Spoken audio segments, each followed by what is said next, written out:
2 पेक्षा अधिक अपत्ये असतील तर गमवावी लागणार नोकरी, शासनाचा मोठा निर्णय. मुंबई, 28 मार्च 2005. राज्य शासनाने लोकसंख्या नियंत्रणासाठी एक अत्यंत कठोर पाऊल उचलले असून सरकारी नोकरीत असलेल्या किंवा येऊ इच्छिणाऱ्या उमेदवारांसाठी 2 अपत्यांची मर्यादा अनिवार्य केली आहे. सामान्य प्रशासन विभागाने 28 मार्च 2005 रोजी प्रसिद्ध केलेल्या अधिसूचनेनुसार 2 पेक्षा अधिक मुले असलेल्या व्यक्तींना आता शासकीय सेवेसाठी अपात्र ठरवले जाणार आहे.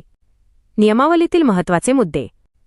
नोकरीसाठी अनिवार्य अट. शासकीय सेवेतील गट अ, ब, क आणि ड मधील पदांच्या नियुक्तीसाठी लहान कुटुंबाचे प्रतिज्ञापन सादर करणे ही आता एक अत्यावश्यक अट असेल.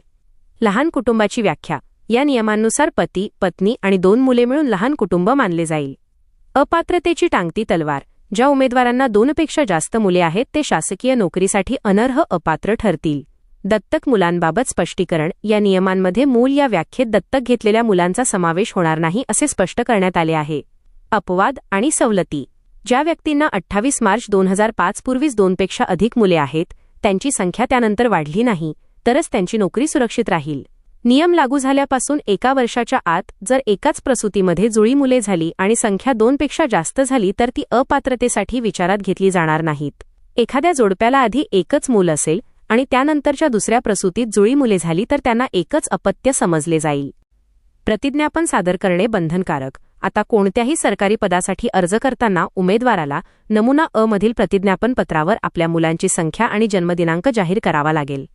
चुकीची माहिती दिल्यास किंवा नियमांचे उल्लंघन झाल्यास संबंधित उमेदवाराची नियुक्ती रद्द होऊ शकते.